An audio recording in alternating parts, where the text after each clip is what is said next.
Hi, hi, everybody. It is April 21, 2024. It is Sunday, and I hope you're all doing well as can be. Linty London, Alicia DeMoss, and Rage Against the Machine. Hi.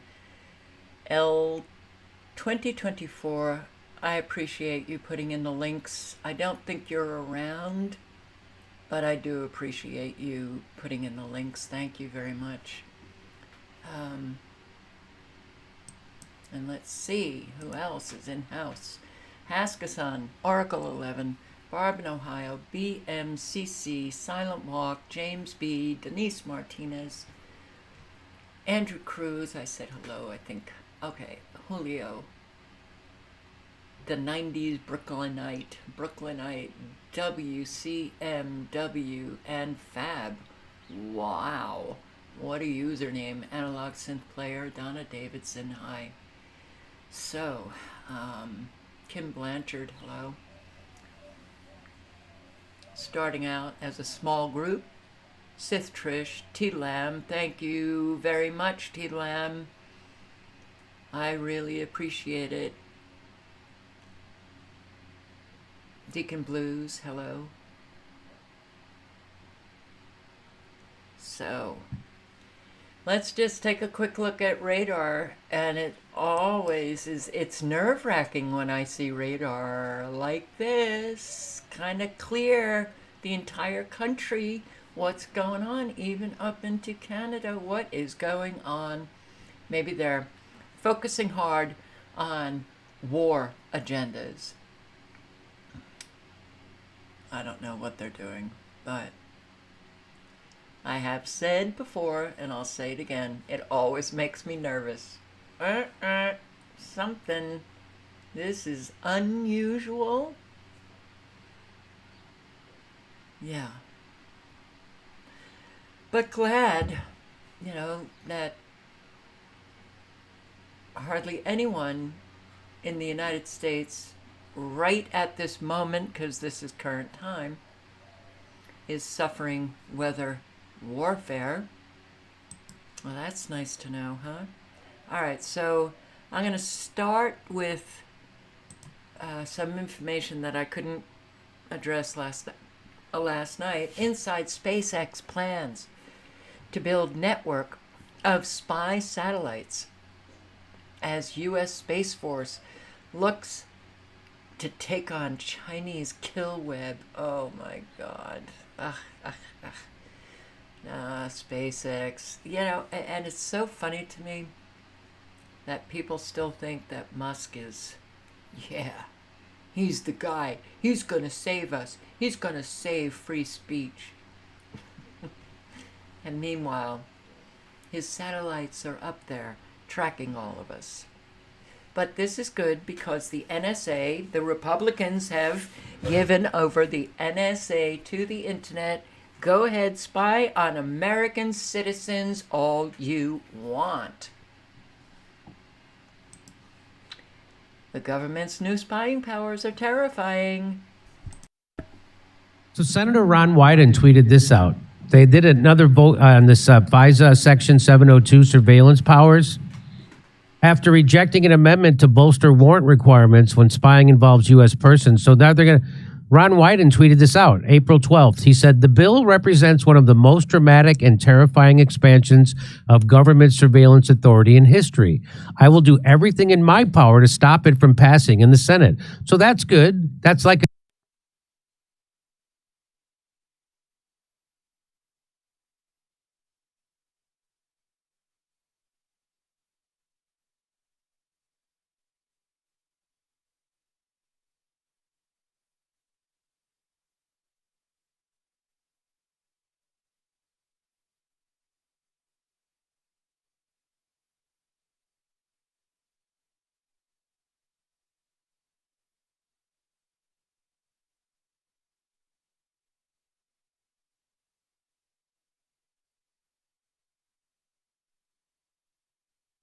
That guy's a real lefty. Lefties are supposed to be against this. That shows you the Democrats aren't real lefties. The lefties are right. The Democrats are authoritarians. I don't want to call them right wing because those terms don't mean anything anymore. So here, Edward Snowden says the NSA is just days. This is on April 15th. That's today at 10 a.m. The NSA is just days away from taking over the internet. And it's not on the front page of any newspaper because no one has noticed. Well, I thought they already had. Maybe that's they don't why. own the internet already?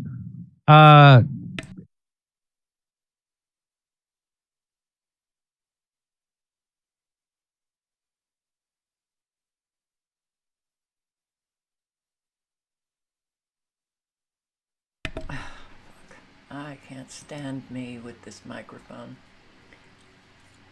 Since I covered this in a live, I don't know, last night or 2 nights ago with, the Republicans.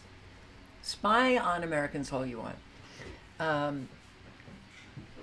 But the link is in the chat, so if you don't know what I'm talking about, click on the link and you can watch it for yourself.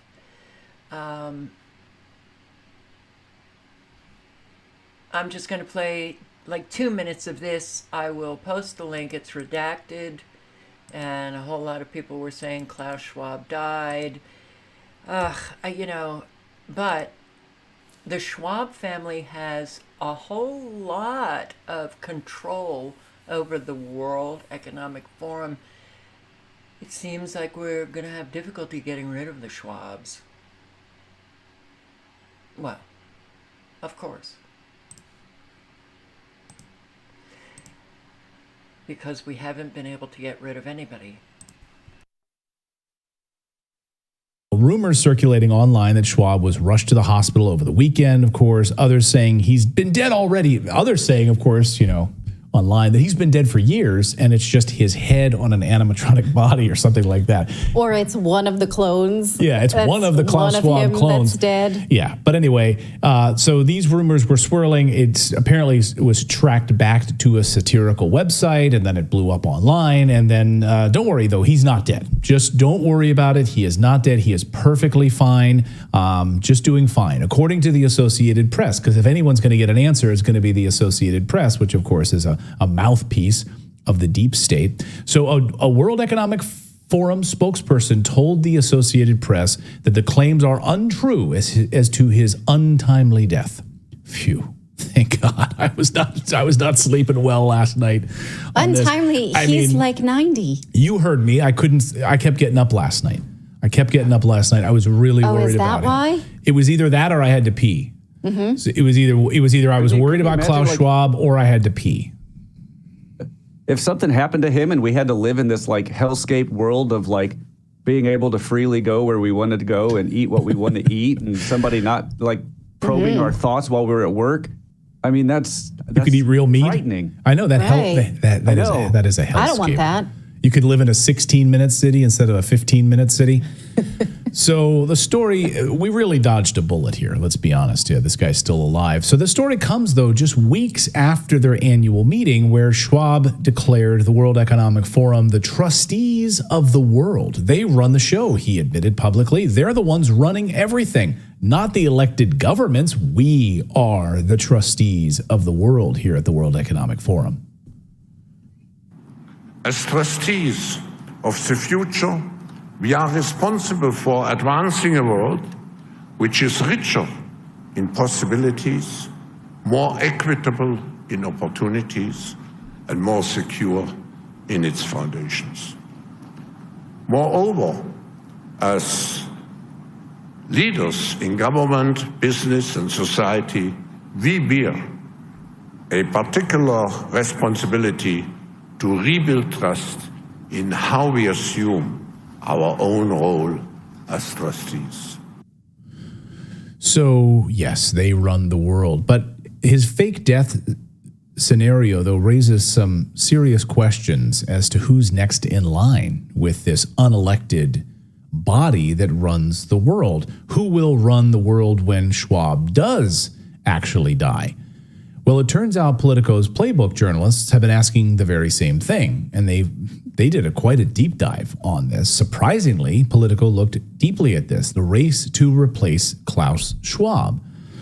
So In January of last year, Politico interviewed over 20 different sources, almost 30, 29 different sources, inside and outside the World Economic Forum.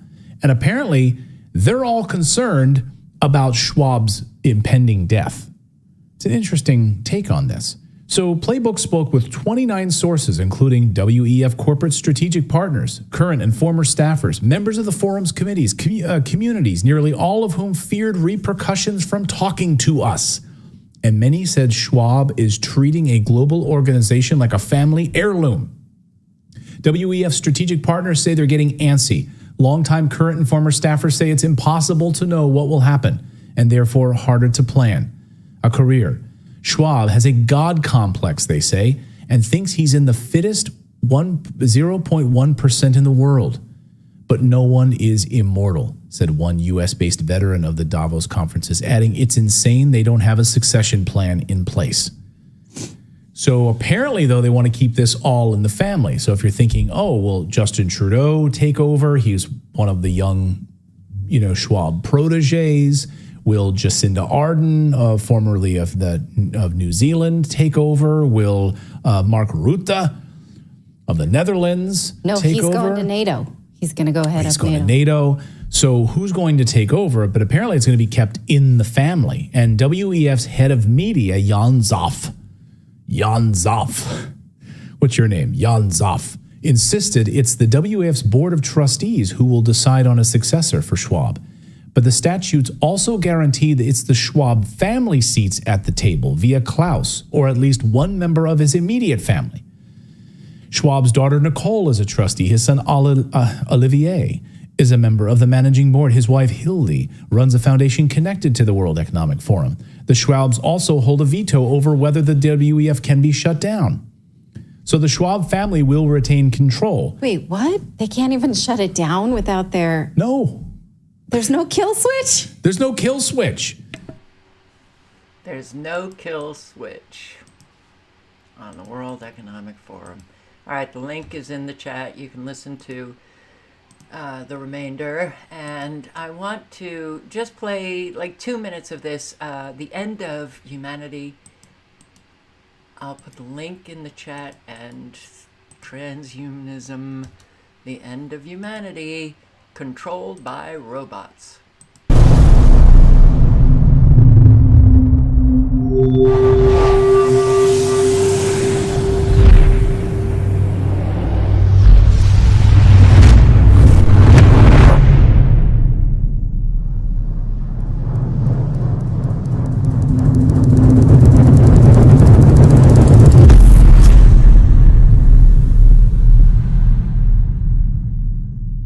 Hi, can I ask you something? How would you like it if the government recorded everything you think, feel, and dream? And how would you like it if your life was completely controlled by us, humanoid robots?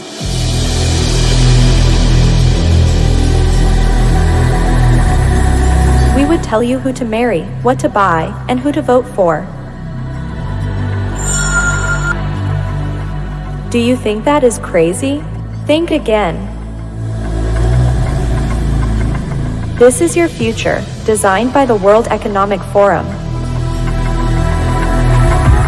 The World Economic Forum says they design the future of humanity.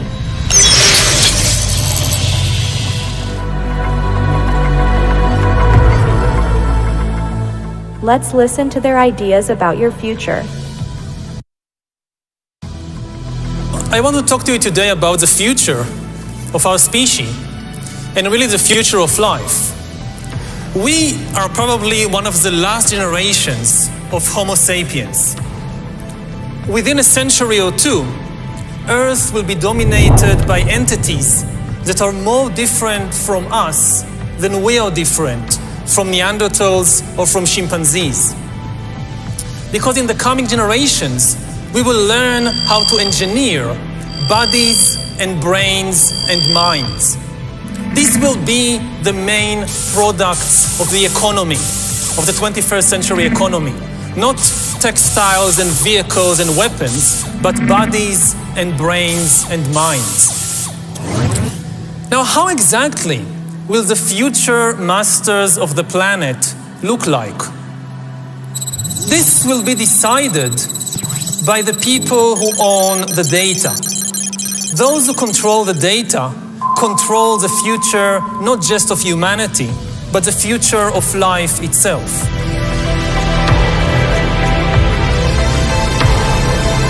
Sounds like fun, huh?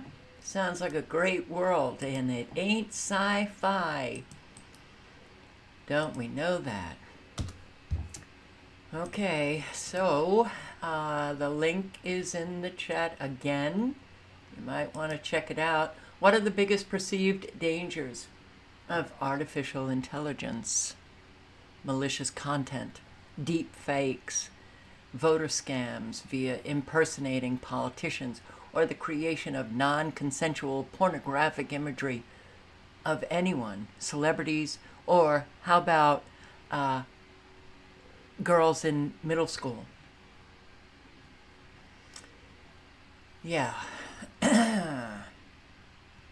So it's AI scams, deep fakes, sexual online abuse, AI hallucinations, data privacy, and bias amplification. And we're going there fast. Senate passes bill renewing key Pfizer surveillance power moments after it expires. Keep spying on those Americans. Don't need a warrant. It's all cool with us in Congress, whether on the red team or the blue team. Now, a subscriber sent me this video, which I'm going to play a few minutes of. Emergency alert, phone cables cut in multiple states, major outages, law enforcement warning. But what's going on with AT&T? AT&T has outages so often, and they're long outages, but cables cut? AT&T outages reported around the region. Well, this was in Kentucky. AT&T is updating its phones. This was today in Kentucky.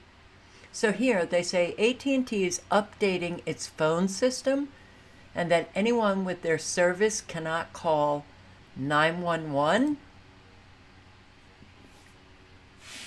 They were updating their phone system in the middle of the day and didn't even notify anyone. That seems a little odd. And they cut off the emergency 911 because sometimes with power outages or cell outages, you can still dial 911, but not even that. The sheriff's office wanted to alert everyone if they are notified about a time frame regarding when service will be restored. Of course, you don't get to know when service will be restored. So a post from Kentucky Baseball on X, Twitter, also alerted fans to the issue, asking that those who attend the game today bring cash for portable concession stands. They cited AT&T internet outages as being the issue. So glad we're going digital with everything, huh? So AT&T responds with this: we're working as quickly as possible to restore wireless service to customers in parts of Kentucky due to multiple fiber cuts. Multiple fiber cuts. And right up here, the sheriff's office is saying AT&T is updating its phone system. That seems a little odd. We apologize for the inconvenience and appreciate the patience of our customers. So, here's a news broadcast of AT&T, their lines cut, not in Kentucky. Kentucky was today. Sacramento in California. yesterday, or maybe 2 days ago now. And that breaking news, lingering delays at the Sacramento International Airport this afternoon after an AT&T outage this morning. Sacramento County Sheriff's Office now says AT&T utility lines were deliberately cut about 2 miles away from the main terminal, leading to those outages at SMF. Delta and Southwest Airlines flights were affected, making it a very busy morning at the check-in counters as airline staff work to help travelers. Thanks for joining us at noon on this Thursday. I'm Lisa Gonzalez, and we continue to follow that breaking news for you, and we've got team coverage for you this afternoon. KCRA 3's Maricela de la Cruz is live from the airport with more on the impact being felt by travelers. KCRA 3's Melanie Wingo is live just a couple of miles away from the main terminal where the Sacramento County Sheriff's Office is investigating those cut AT&T lines. And let's start there. Melanie? Well, the activity you're seeing behind me is directly related to the internet outage that happened at the terminal of the Sacramento International Airport. And you can see there are some crews out here on scene. The Sacramento County Sheriff's Office telling us that those lines were deliberately cut. Now, this morning, we received a viewer call into our KCRA3 newsroom alerting us to the fact that some sheriff's investigators, along with about a dozen AT&T trucks, were out at this location at Powerline Road and Bayou Way. We came out here and discovered the work underway to fix the lines, along with those investigators out here looking into exactly how the lines got cut and who did it. So what we want to do now is bring on Sergeant Amar Gandhi with the Sacramento County Sheriff's Office. Okay, so you know all of the travel effects that are taking place now because of the cut internet lines. How did you all hear about the lines being cut, and what happened from that point? Sure. So it actually happened around 1:30 this morning. There was obviously a service disruption at the airport. We contract for security at the airport, so we work hand in hand with them. Once crews got out here, saw that the line was actually deliberately cut, initially triggered an investigation on our side. So we had units coming in here. We actually have the FBI involved as well, just to see if there's any broader implications, but just work. Gee, didn't the FBI and it was pretty much a repeat of their announcement of the Chinese nationals hacking into systems or damaging infrastructure, destroying, blowing up, cutting cables. But just keep going on with that fabulous open border. So here, I'll post a link to this. I'm not even sure if it will play, but I came across it and I'm reading it and I'm like, what? Okay, so here. On February 29, Blackwater founder Erik Prince, who's, he had many meetings with Trump. This is what Erik Prince said. There is a 70% chance that AT&T outage was caused by the Communist Party in China. Cyber attack. I predict that was a warning, a trial run, before they go do more aggressive things on Taiwan in April or May. Okay. AT&T has been having outages. AT&T now is just a shit service. All right, so I'm going to play a few minutes of this man's video. The link is in the chat. He goes through some of these outages. This is Patrick Humphrey, and I want to thank my subscriber for sending it along. As well, right? This is a major attack on the United States and on our critical infrastructure, and this is happening right now in multiple different states, right? So let's get into the details here really quick. Please hit that like, hit that subscribe. I'm posting multiple times a day, keeping you guys updated on this big urgent news, right? So you can see here, this is a map of the fiber optic cable network that is inside the United States, okay? And multiple cables have been cut in multiple different states right now, and we're seeing major disruptions, right? And this is on top of all the other things we've seen this week as well, cyber attacks on internet service providers, cyber attacks and outages of the 911 system. All these things have been happening this week, and now we're seeing another hit to our critical infrastructure, to airports. All right, they're saying this attack to the airport is deliberate. What else is this? What level of criminality is this if they are targeting U.S. major airports, cutting the cables and delaying flights and cutting internet service to these airports? What level is this of attack is this? I think it's the highest level, and it needs to be taken serious. All right, and you can see here it says All right, so he goes through a lot of the outages. From Patrick, I learned about the Kentucky outage, but get used to it, because we're going to be living very shortly just the rolling blackouts all over. But look at here. So we have thousands without power in western Washington, 22,000 without power due to a storm, the Puget Sound. Lost power in King, Pierce, and Kitsap County at 10 p.m.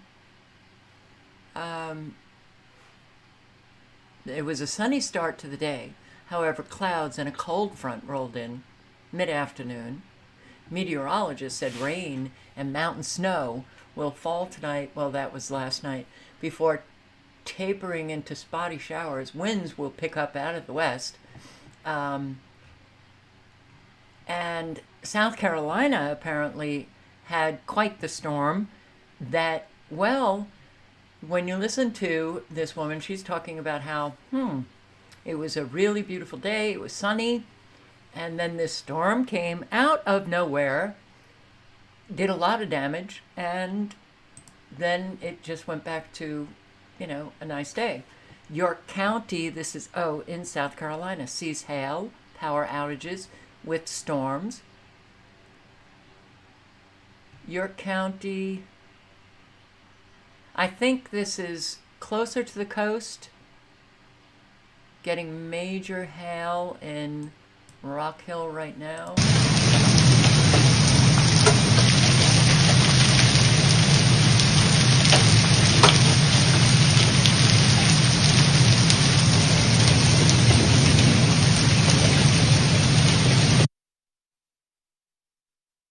And some of the hail was the size of golf balls.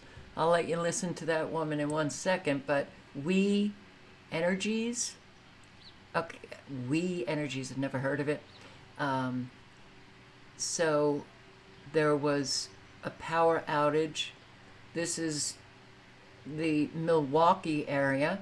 A raccoon gets into equipment, causes power outage for around 16,000 people. I'm sorry, but energy companies, perhaps you could protect your equipment a little bit better? Doesn't that sound a little odd? It does to me. Storms cause power outages in the Dallas-Fort Worth area. Here, more storms. AEP responding to over 12,000 outages across the valley, the Rio Grande Valley, McAllen. This is also in Texas, Edinburgh, McAllen. And power outage Saturday in Warren, New Jersey. Okay, so we're having, and this is just an example. If you do just a search of, and then filter it just for 24 hours, you will see how many outages, whether it's cell outages or power outages, all over the country. And you don't need mainstream media to be reporting on severe weather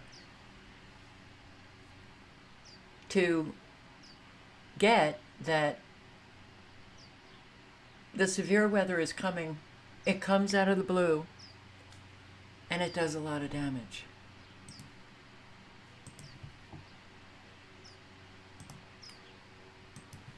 Let's see. Okay. Well, wind turbines kill millions of birds worldwide every single year, but keep telling yourself that they're environmentally friendly. That's green energy.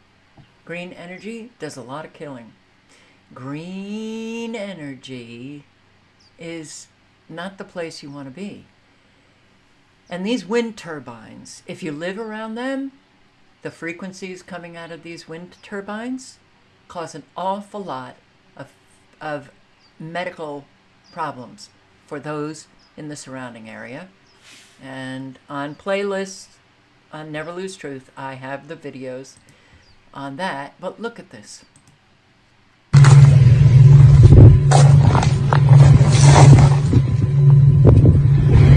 Den ene har vært rett I dag, 1. mai. Vingen kappa av turbinbladen. Ørene ble funnet rett under turbinen. Vingen ble funnet 50 meter lenger bort.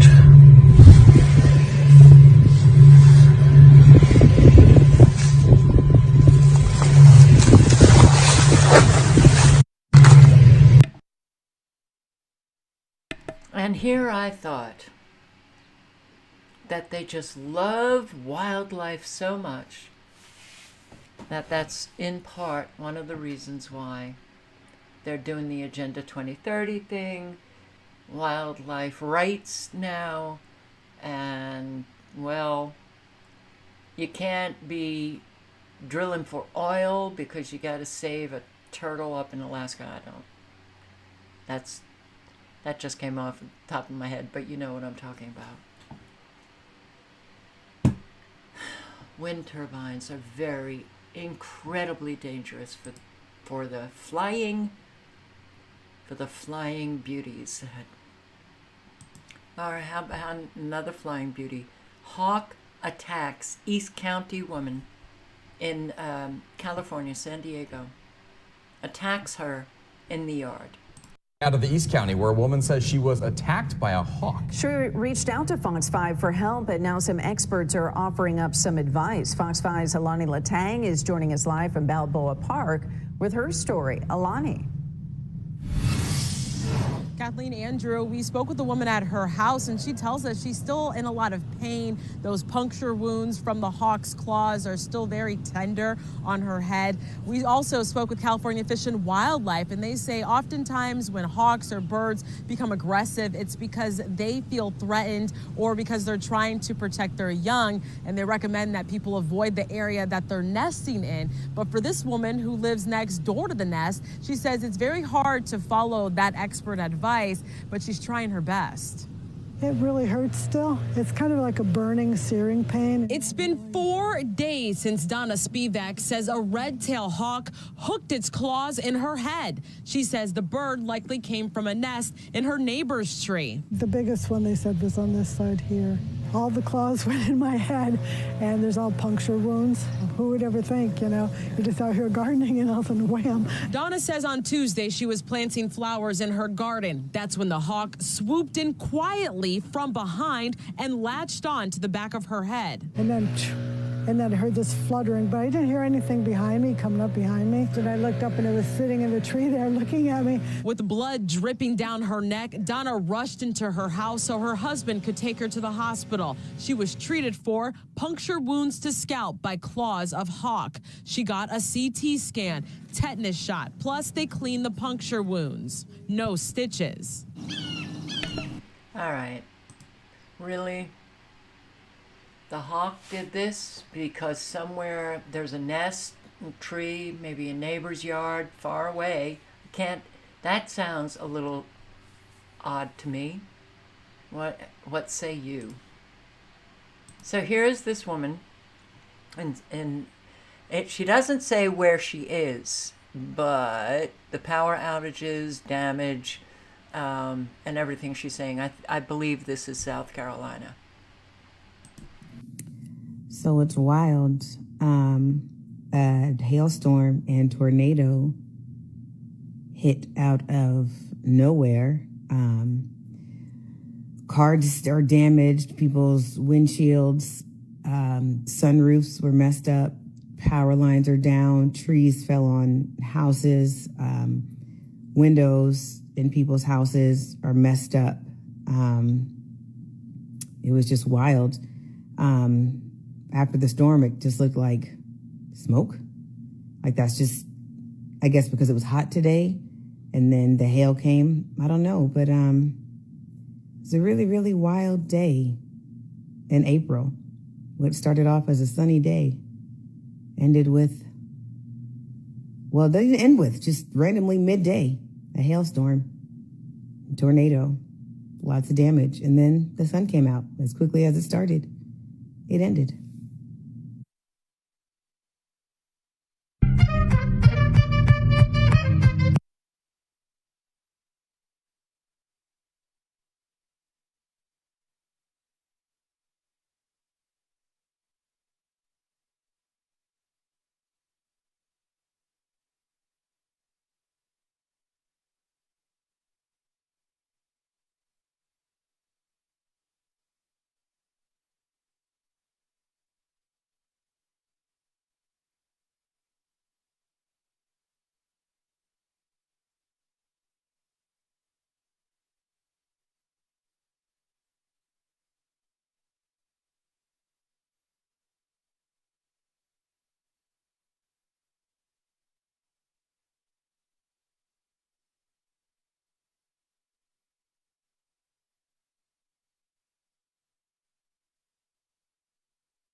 God, man, I think I'm just really tired.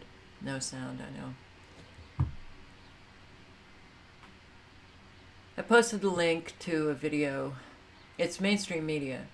It's 21 minutes of all of the wild weather, lasting impacts in California. Climate change, and I'm so sick of it. So I came across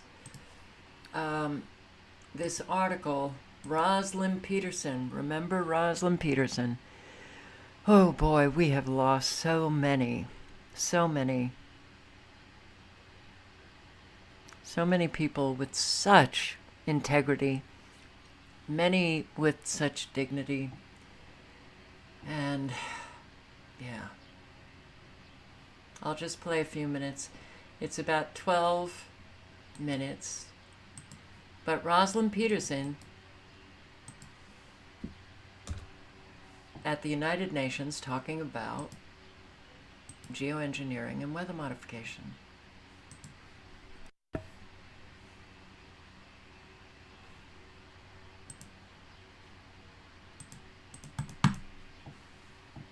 Now it doesn't want to play. Let's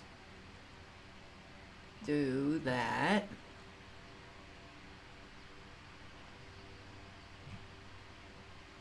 And now it's not even going to come up. Oh, here it is. Good afternoon, ladies and gentlemen, Mr. Chairman. It is a pleasure to be here to speak with all of you today. One of the things that I would like to say is that we are in a global drumbeat right at the moment, talking about climate change and global warming. One of the things that is affected by climate change is agriculture. But some of what we are seeing is man-made, but man-made in a different way than you may guess. Weather modification programs, experimental ones done by private companies, done by the United States government, done by states across the United States are underway. There's more than 50 of them in operation across the United States. All of these impact agriculture because they change the microclimates needed for agriculture to survive. None of these programs that I know of today, and this is all public record, are available at any time with oversight, agricultural oversight or public oversight. These programs impact agriculture, and there are programs around the world. International corporations are modifying our weather all the time, and they're modifying it in ways that cover thousands and thousands of square miles. Most of it is chemically altered, so that what happens is that we are putting chemicals, ground-based chemicals that are shot into the air, or chemicals coming from airplanes that change and modify our weather. So one of the things that I'm concerned about and that we need to address in the future is how these programs are impacting microclimates needed for our crops to survive and needed for pollination.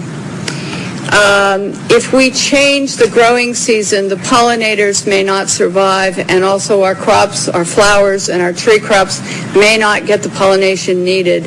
So one of my areas is looking at this situation to see if we can begin to put under control experimental and other types of weather modification programs. The other issue is that a lot of times we're talking about mitigation for climate change. It's rather an undefined term at this period of time.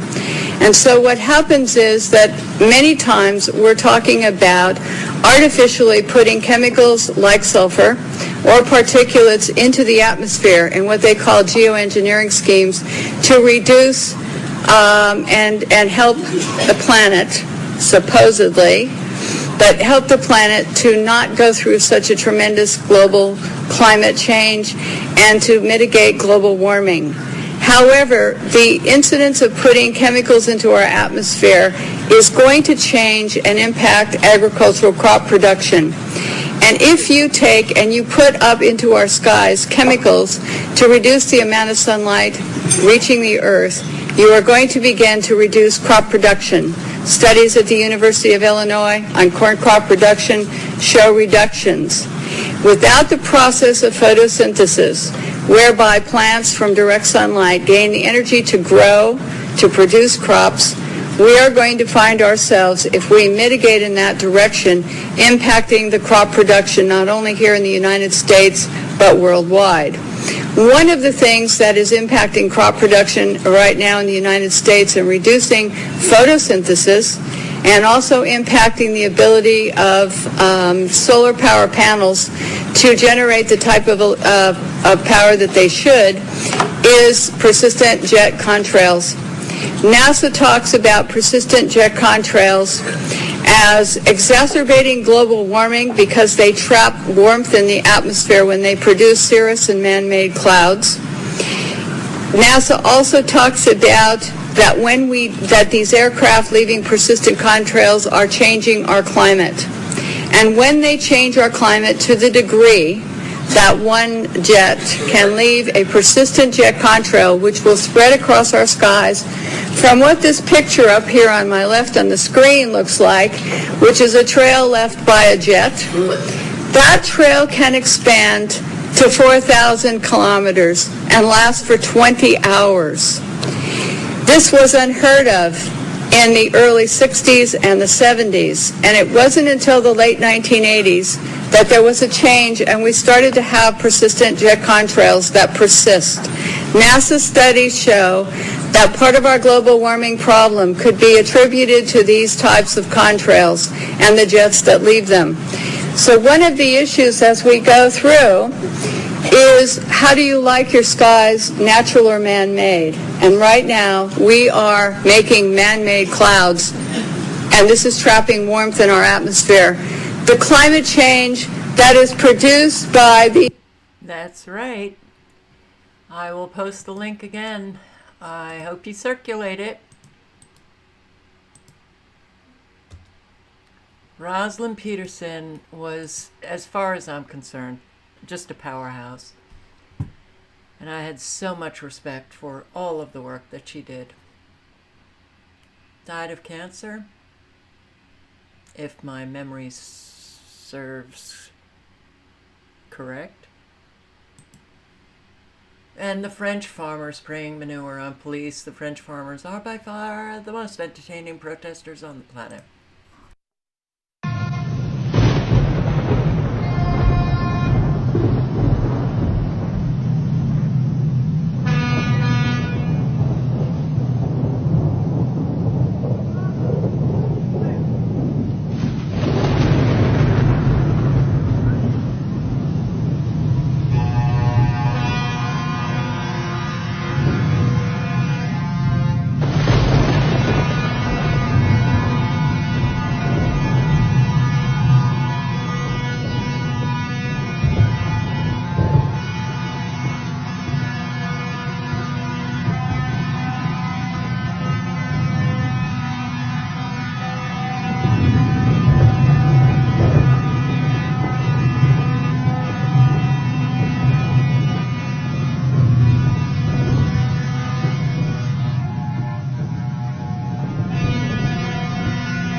I wonder what happens to these farmers in these countries that do things like that. Here, you know, they would probably have like a SWAT team take them down and call them terrorists. Hard cash, construction jobs in Philadelphia set to plunge as residential projects hit a wall. The economy, I don't like lying. I really have a problem with people who lie. So I've had a problem in this country, being an American. And people, I don't like the lies that then people have to suffer the consequences of them. And I don't like acceptors of lies. And we've all been acceptors of lies. And I got how terrifically dangerous it is to just accept liars for lying. And then I thought to myself, what is worse? The liar or the one who accepts the lies? And I realized it's the one who accepts the lies, because they say, yay, give me more lies. They water the liar to just keep lying and lying and lying. And then it gets really out of control. And I think we're living that now. But construction jobs in Philadelphia could plunge soon as a result of a glut of residential projects finishing up with questionable demand waiting behind them.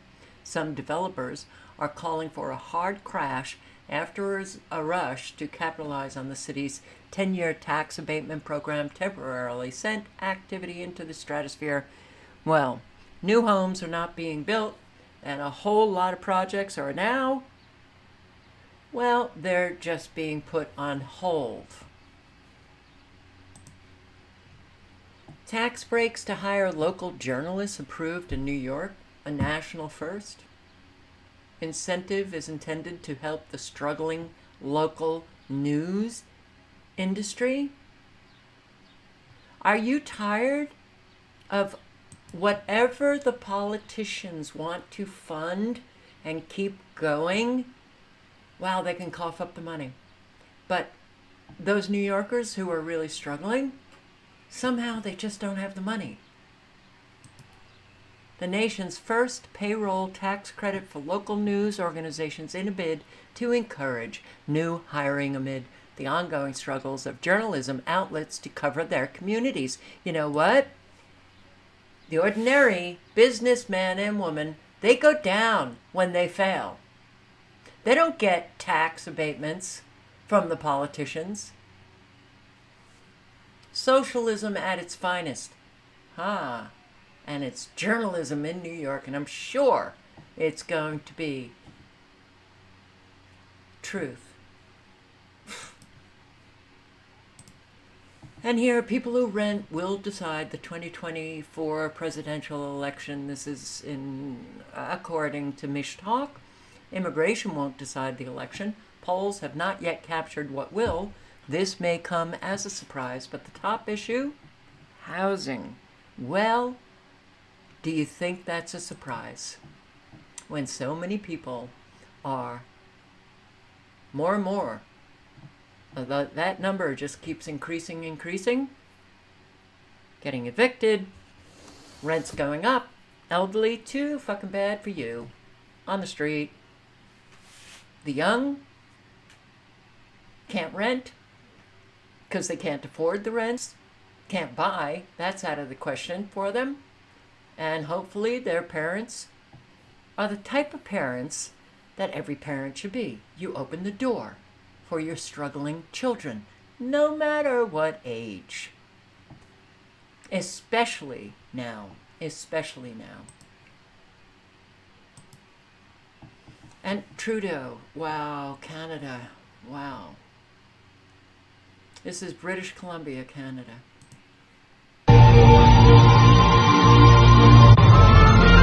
And I pass.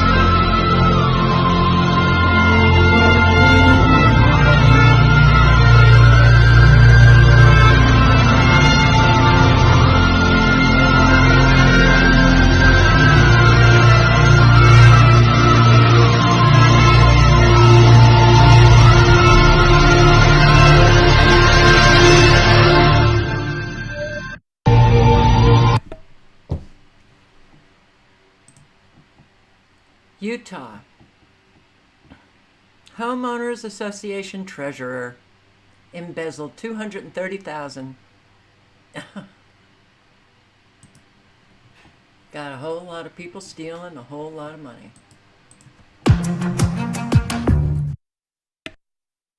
But listen to what she says. Oh, her life has been ruined by these reports. The Fox News guy, right? Yes. Yeah, he already ruined my life. I don't know what else I can say. On the way in, Sharon says I ruined her life. She's talking about my story from 2 years ago. She stole from every one of us seniors here. Prosecutors say she ruined her own life. Fraud is a really big issue in southern Utah. Embezzling nearly $250,000 while serving as the treasurer for the Lava Bluff HOA in Hurricane. Then gambling it all away at casinos in Mesquite. I am truly sorry about this.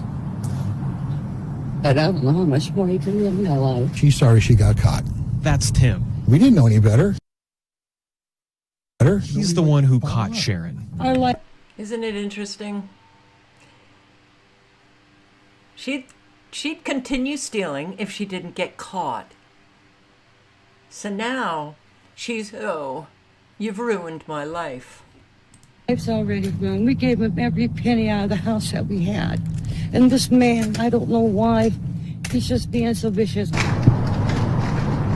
Both of them walked into court and both walked out. There was going to be no winners. Feeling pretty differently than before. Kind of surprised with the judge's sentence. 12 months and 1 day of home confinement. I think the Lava Bluff just got smacked in the head. Sharon will be a prisoner in her own home, with several exceptions. What kind of a message do you think this sends? She stole $250,000, and she can go to the store when she needs to. She can go to work when she needs to. She can go to doctors and dentist appointment. That sounds like life. The judge says it's so she can take care of her partner in his final months. Thank God they didn't take me away from him. I'm sorry.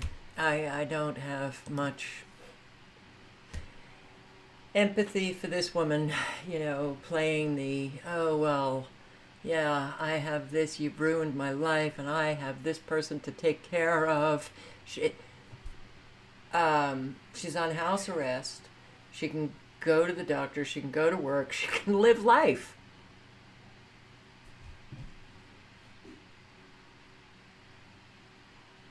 I don't hear much real remorse. Chicago police officer dies after being shot overnight in Cage Park. And we want to get back to the breaking news from the city's Gage Park neighborhood, where a Chicago police officer was fatally shot overnight. Courtney Spinelli joining us from the University of Chicago Medical Center with the latest. Courtney.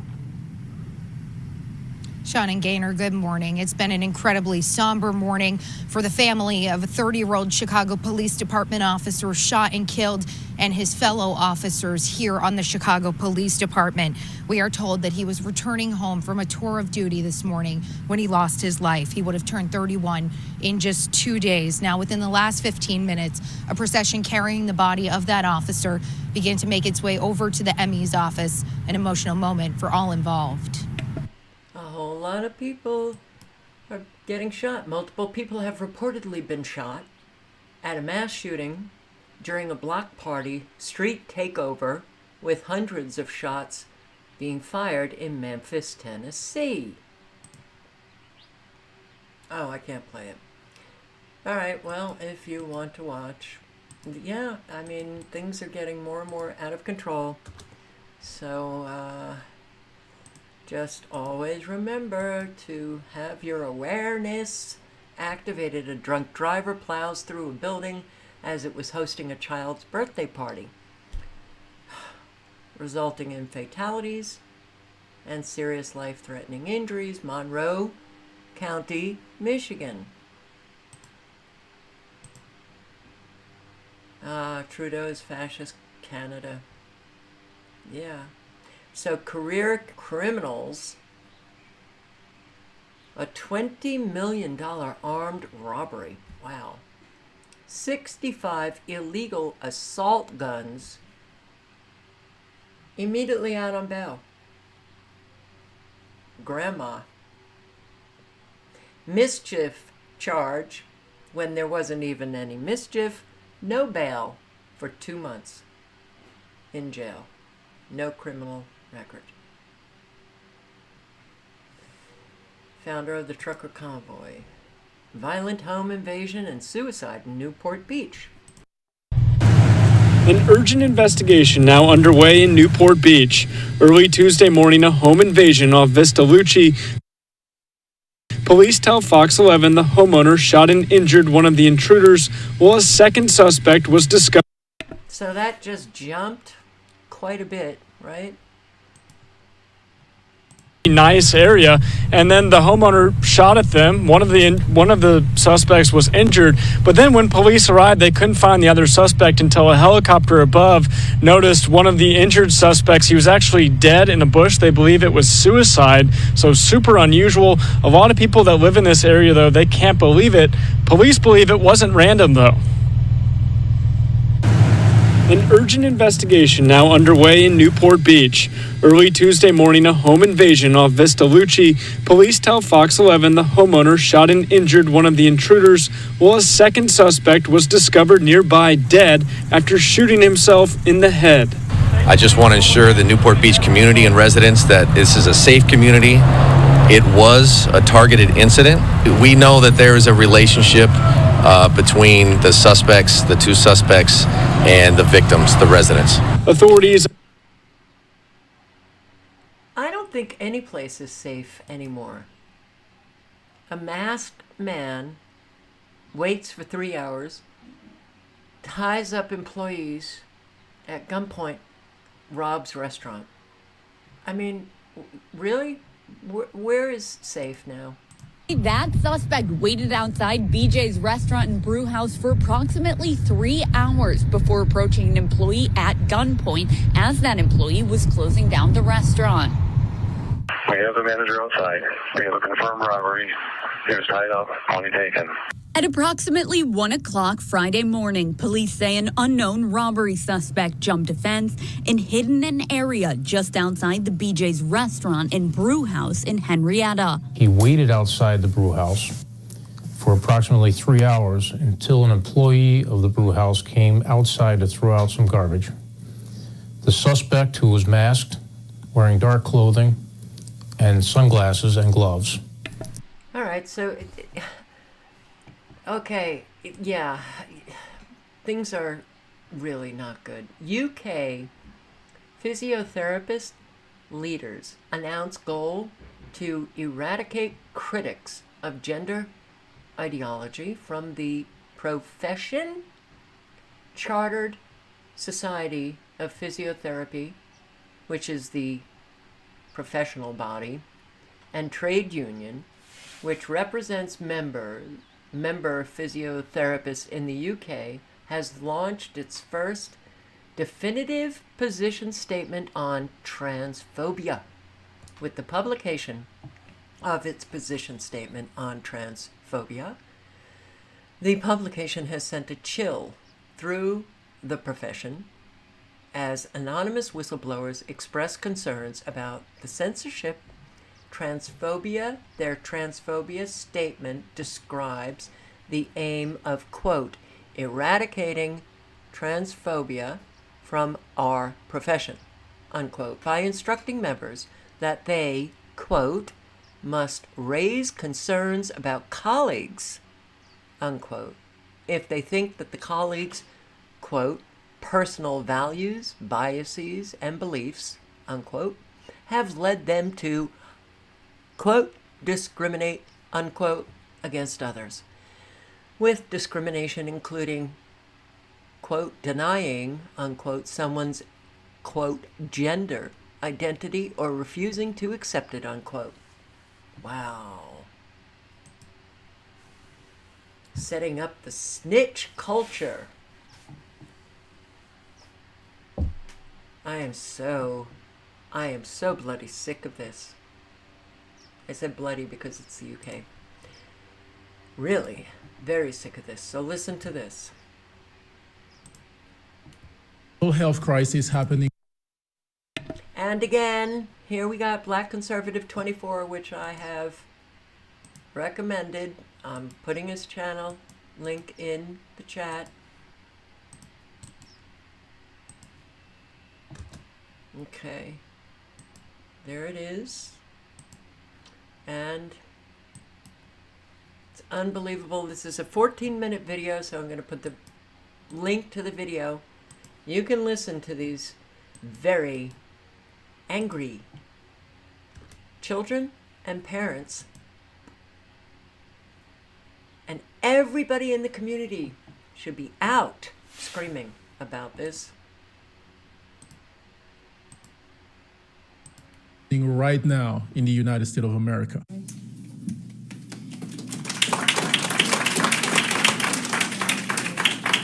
So, Wednesday morning, I went to the guidance counselor and told her, since I was second on the hit list, knowing that there was something going to happen, because there was a girl she was targeting every day at lunch, and they would go to the counselor and tell them every day that this is going to happen.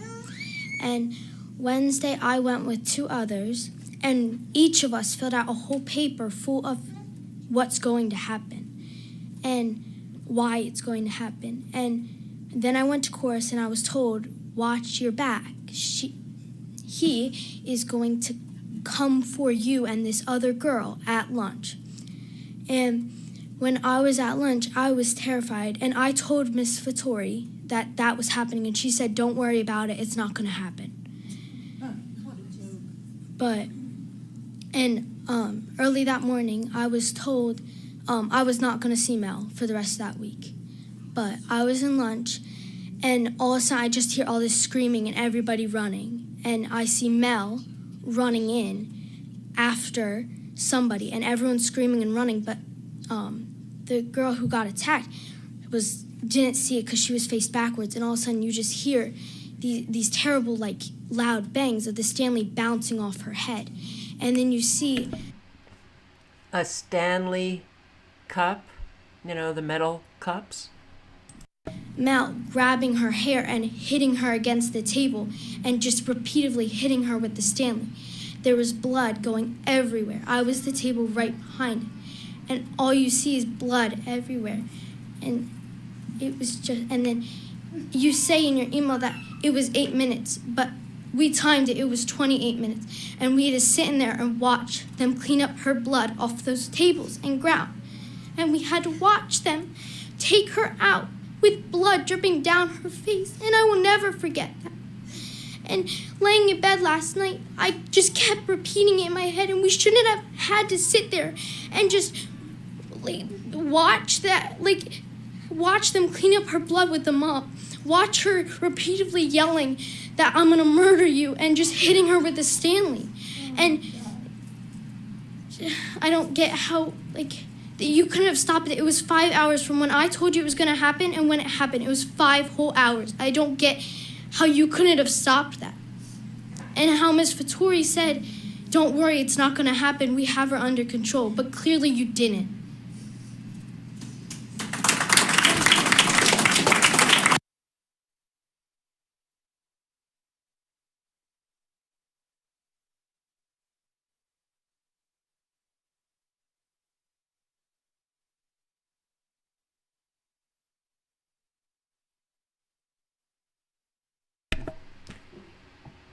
I am tired.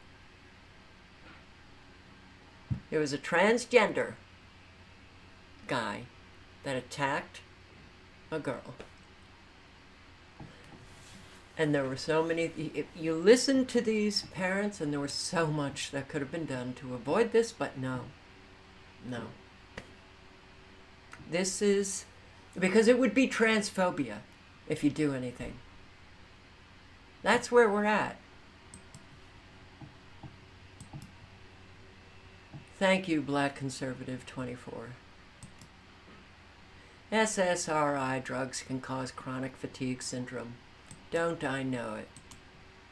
I'll put, oh, I can't. This is Lou Rockwell. Well, go to LouRockwell.com and just put in SSRI drugs in a search, and this is Dr. McCullough. But chronic fatigue, fibromyalgia,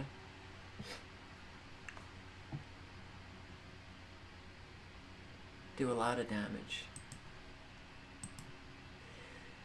And a Malaysian doctor expresses deep regret for this stance, offers profuse apology for past advice. I'll put the link in if you want to listen. Sorry, way too little, way too late. The doctor's fine, his patients are not.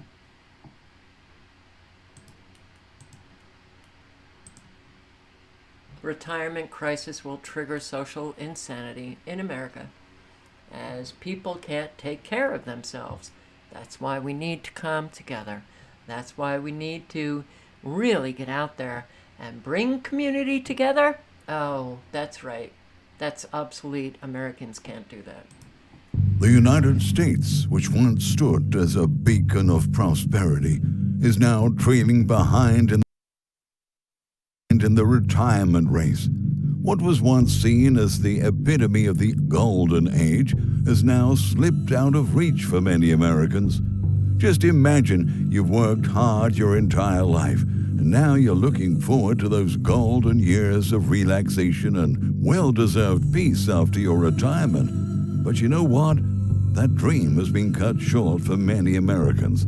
According to a recent report by Senator Bernie Sanders, chair of the Senate Health, Education, Labor and Pensions Committee, the future looks bleak for a significant portion of older Americans. The report highlights a startling statistic from the National Retirement Risk Index. It found that nearly half of households won't be able to maintain their standard of living after retirement. And it gets worse with this one.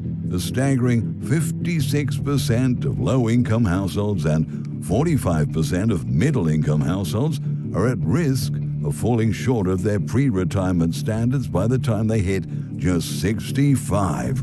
Now, these numbers aren't just statistics. They represent hard-working individuals who spent their lives contributing to society only to face uncertainty and financial struggles in their later years. Meanwhile, a handful of lawmakers are stepping up to the plate, advocating for policies to address this crisis head-on. More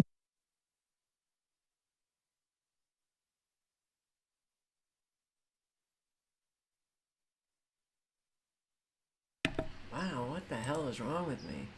Something. Handful. The link is in the chat. Didn't mean to bring me on again.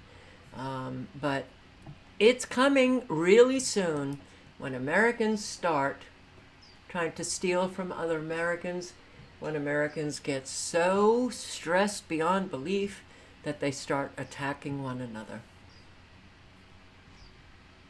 It's coming. I mean, it's already happening in drips and drabs. Oh boy, is it ever going to be bad. All right, I can't. I want to play just a few minutes of this man, this police deputy sheriff. I listened to him today. I don't know how. I just came across his video, and he's got a lot of very good things to say. We cannot lump everyone into one group.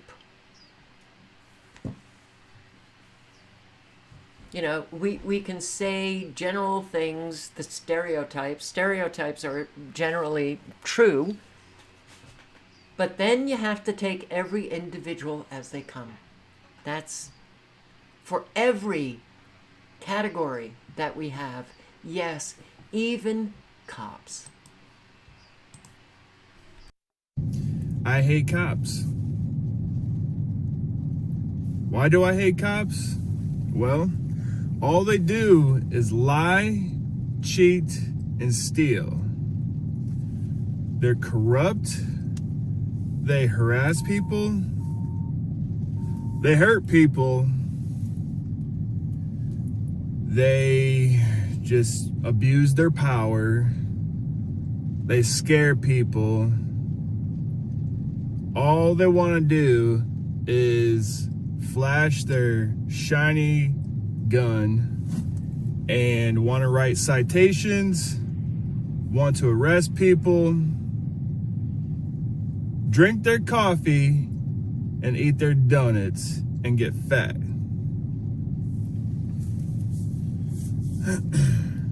I mean, what do cops even do?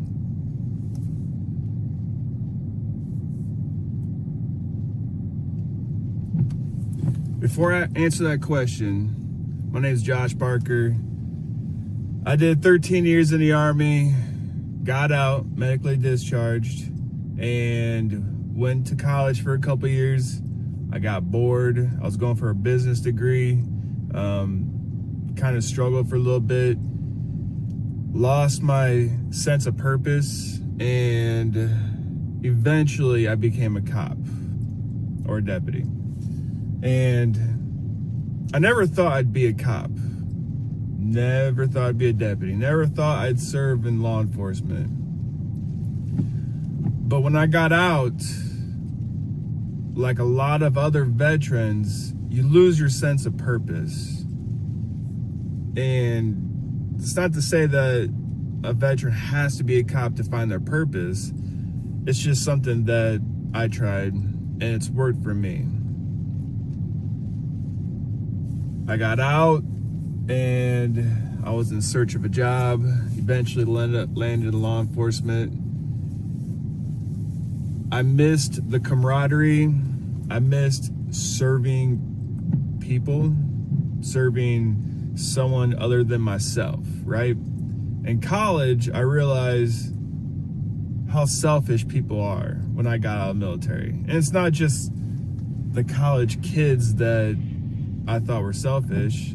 It's everyone that I was surrounded by, because I was no longer surrounded by a military base, stuff like that. But I just gave this little speech or class a couple days ago to the high school kids. They asked if I'd speak for career day. I went and I spoke to them, and I opened up with what I just opened up now. And I asked them the question, are all cops bad? And they're kind of confused because I'm in uniform. They're kind of confused. They're like, well, no. And I was like, why not? The media portrays us all being bad, all incompetent, wanting to hurt people, and not knowing people's rights, not supporting people's rights. Cops are bad. Everyone hates cops. Well, then some people start asking, well, I don't hate cops. Okay. Then I asked the question, are there good teachers and bad teachers? As I'm looking at a teacher. And they're like, well, yeah. Are there good principals and bad principals? Are there good counselors, bad counselors? Are there good therapists, bad therapists? Are there good doctors and bad doctors? Or are they all good? Or are they all bad? Good nurses, bad nurses? How about this? Good electricians, good plumbers, good contractors, or bad electricians, bad plumbers, and bad contractors? For those of you that are in trade jobs, how many times have you gone to a job where the person before you completely messed it up? Oh, so there's good in every profession, and there's bad in every profession. So you know where he's going with this. I'm going to put the link in again, and I do think that those professions where people have a certain amount of power, like the police, you have an awful lot who, let's just say, haven't done much work on themselves, and they're ego-driven, power-crazed. Put that gun in the holster and have a badge, they can do an awful lot of damage, and we know that. But that doesn't mean that everyone in law enforcement is bad.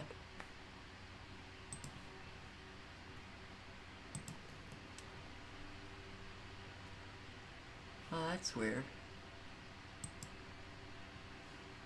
Am I on the... Yes, I am.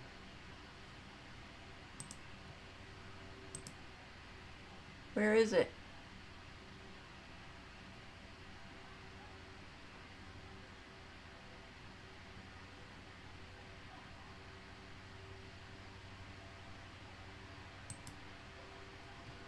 Oh, neighbors showing support.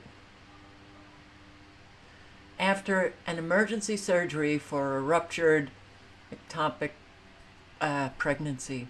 I just like seeing people do nice things for people.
Wonder if that was an EV.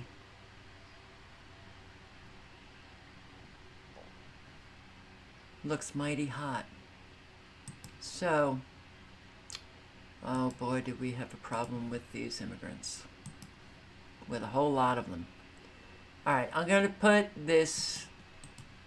I don't even want to play a couple of seconds. It's Dr. Phil.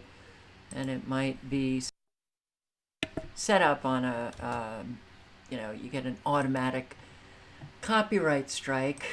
But here is an interview with this woman who lives near Eagle Pass. And wow, has she encountered a lot of problems with people coming across the border.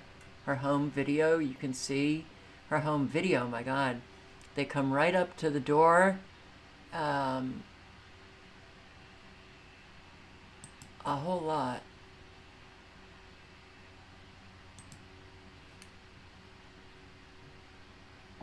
So, it's not good. Not good. Here's another Nick Shirley video. I investigated the Chicago migrant crisis. I will put the link in. You can watch it. I'm not even going to play any of it. But he's interviewing people on the street, migrants as well. And I think Nick Shirley is doing a very good job.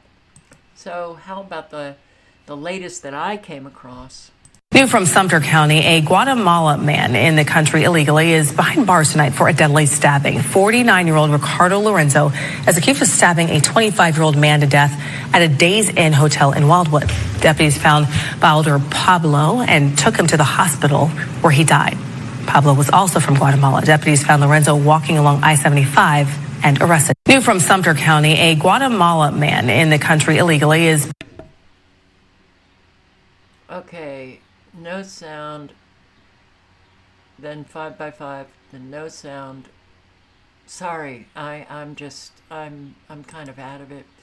This Daily Caller, the DC Shorts, when illegals come to the U.S. and complain. The reality is we feel offended. But the reality is that they hear something very different in their countries being encouraged to come across the border. And they're getting, a whole lot of them are getting really screwed. And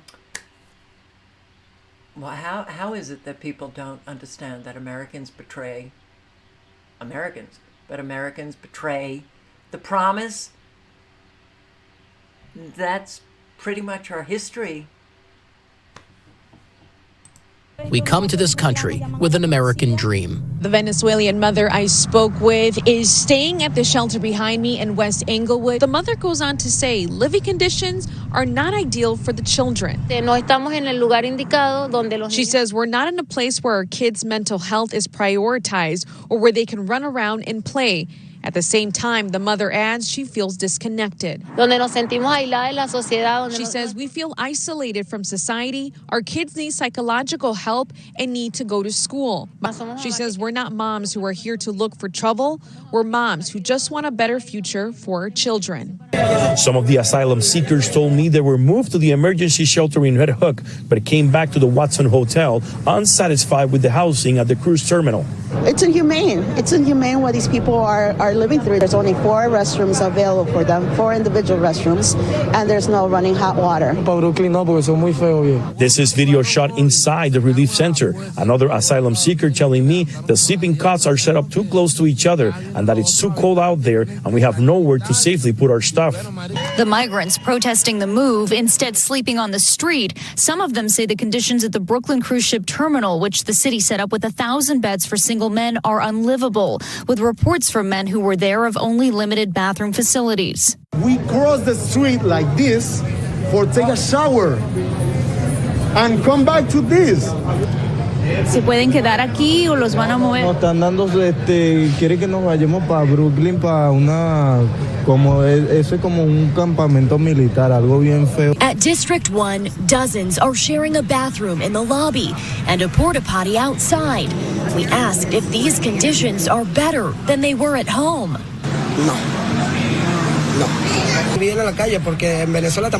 Venezuela, we never lived on the streets. Now we are living on the street, and we need to wait for some help. There is no spare room on the buses. Jose Angel Farias has been living on one for 3 days. He's worried about the health of his 2-year-old daughter. Farias says there are some people on the buses with fevers. He says, we do not have the means for a medical emergency. The buses are super crowded. There is not room for one more person. Residents here point to pasta covered in grease and meatballs still frozen in the middle. They're pushing back today. This mom of 2 says sometimes the food smells bad, rotten, and every time the children eat the food like that, they get food poisoning. But Mayor Adams implies the migrants are just being picky. People may have a different cultural taste for certain foods. They say Mayday. It's not a cultural taste. I think a lot of these people are tasting American food for the first time, and they're like, ugh.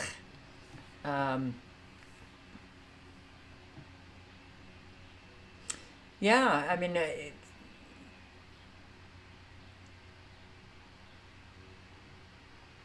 many have gone back. But this is a mess that the American government has created, and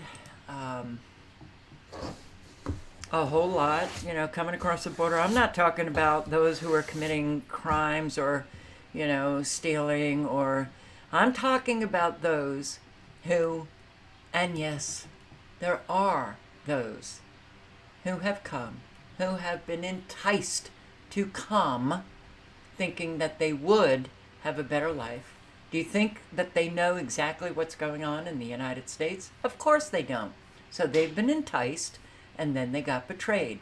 So, to the mothers with children, yeah, my heart does go out to them, because you're screwed. Ignorance is dangerous.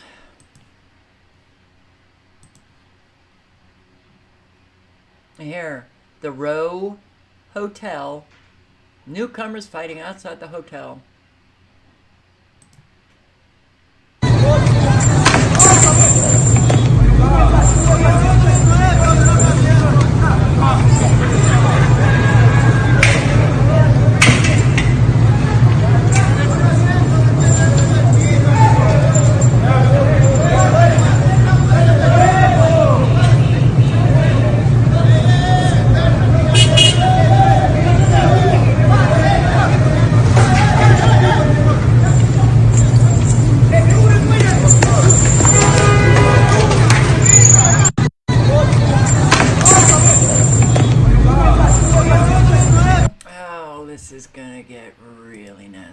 And again, Mike Johnson, yay! Evangelical Christian Republican, Speaker of the House, gives billions to Ukraine and includes $300 million for their border patrol.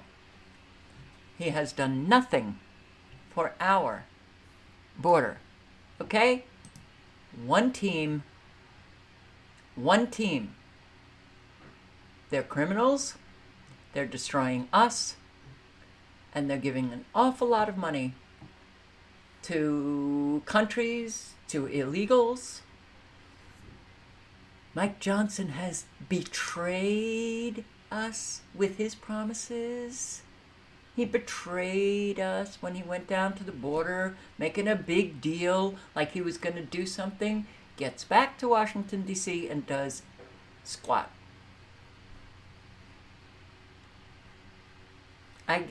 Look, Americans, man, stop sleepwalking. Ukrainian MP has become the first European owner of a $600,000 Rolls Royce. Gee, I wonder what they're doing with those American dollars, right? And I don't think he's the first European. I would think The royal family probably has Rolls Royces. France, police evict hundreds of migrants from abandoned Paris building.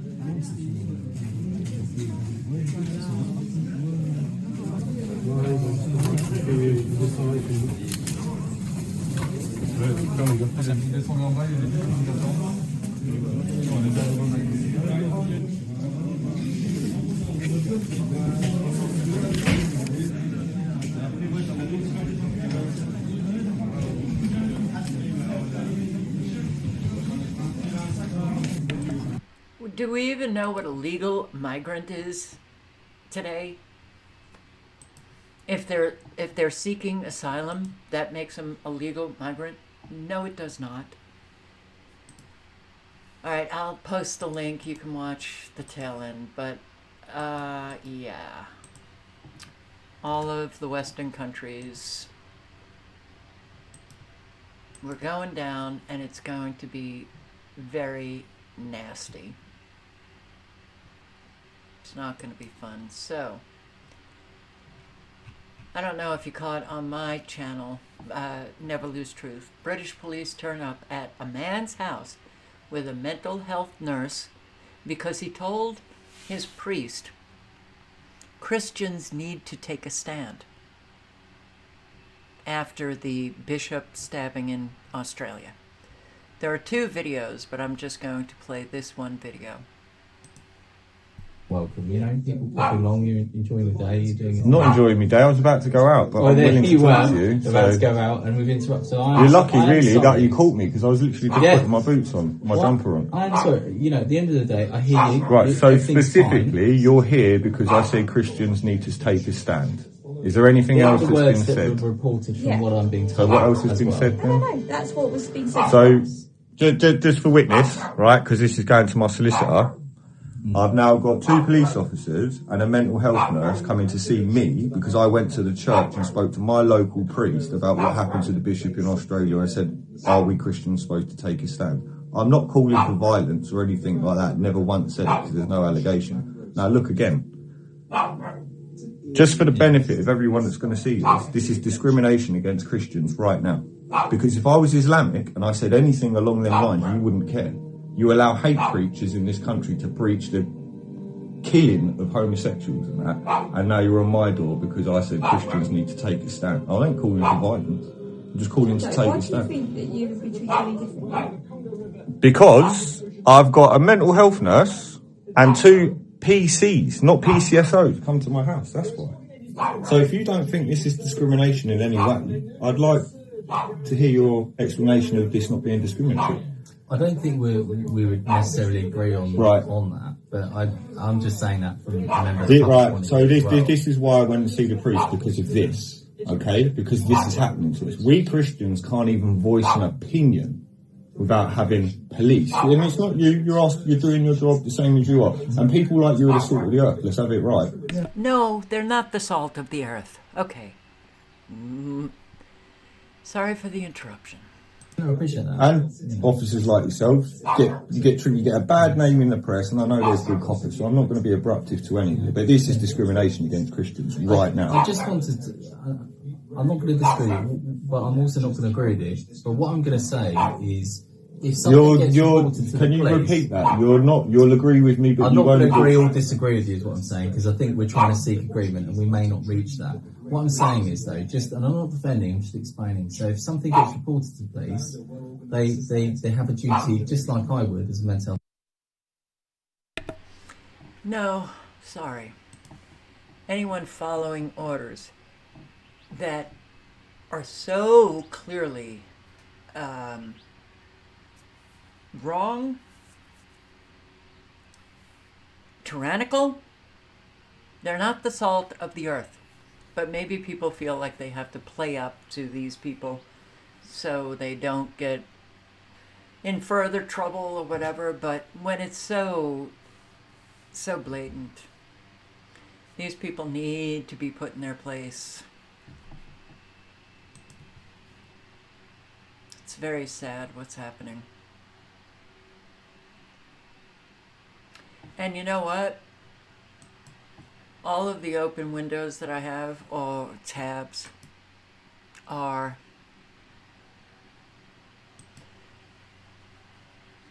Israel, war, more weapons, and I don't have the energy. So,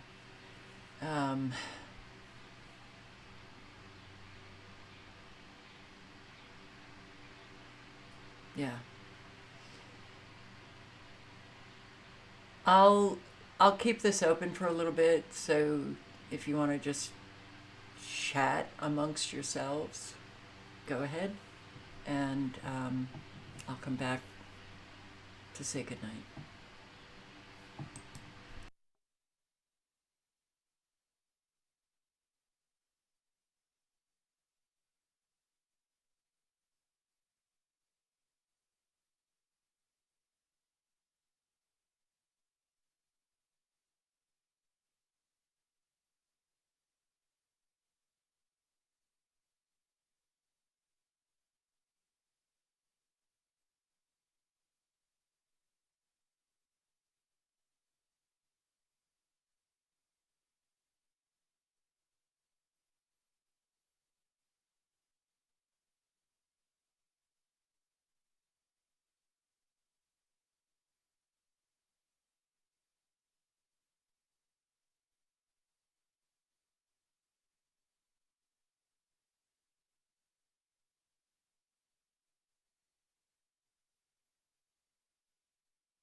Okay, so live honestly, speak honestly, establish yourself as a trustworthy human being. Don't betray people. Don't cause a lot of mishigas in people's lives. And that's the only way that we can get to a healthy society. Will we achieve that? No. Is it important for every individual to do that work anyway? Yes. Help those in your community. There's a lot of people in need. And be a source of solace to people that you know are hurting. Reach out to them. Do something for them. And stay safe. And on that note, good night, good luck. Ciao, guys.